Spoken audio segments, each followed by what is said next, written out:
If she had trusted peace treaties, if she had believed the promises made by powerful empires, Circassia would have simply vanished from the mountains, a footnote in history, with almost no one even noticing.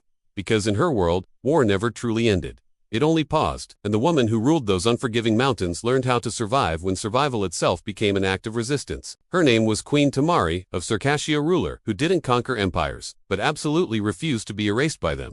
This is the story of the mountain queen who outlived war itself. Circassia was not a rich or sprawling kingdom.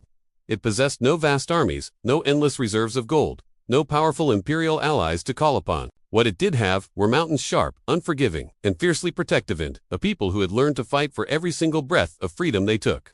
Tamari was born directly into this conflict. By the time she was a young adult, she had already witnessed villages burned to the ground, families displaced from their ancestral homes, and borders redrawn on maps by distant powers without her people's permission. Empires came from every direction. It seemed, the Ottomans, the Persians, and later, the formidable Russians. Each one arrived believing that Circassia would fall easily, another small territory to be absorbed. Every single one of them was wrong. Tamari didn't rule from a grand stationary palace. She ruled from a network of moving strongholds, from strategic mountain passes, and from hidden valleys that were invisible to outsiders. She never stayed in one place long enough to be surrounded or trapped. Her court was completely mobile. Her personal guards were rotated constantly, preventing any single group from being compromised. Her travel routes changed on a weekly, sometimes daily, basis. This wasn't paranoia. This was survival. While many male leaders of her time rushed into glorious battles to prove their strength and valor, Tamari did something radically different. She measured time. She possessed a deep, intuitive understanding that empires fought wars they wanted to finish quickly and decisively. But Circassia didn't need to win in that conventional sense. It just needed to outlast them. So, she avoided large, pitched battles where her smaller forces would be at a disadvantage. Instead, she mastered the art of guerrilla warfare.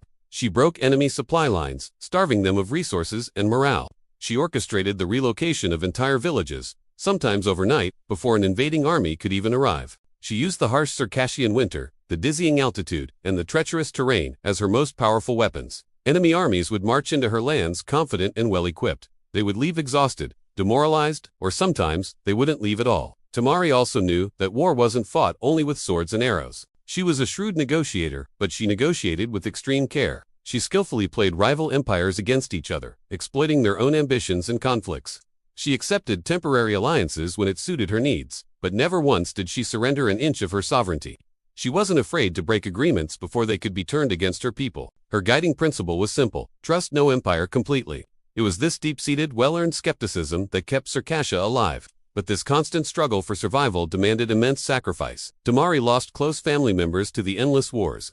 She buried trusted allies without the time for proper ceremony. She had to make heartbreaking decisions that saved the many while condemning the few. And she had to live with the weight of those choices every single day.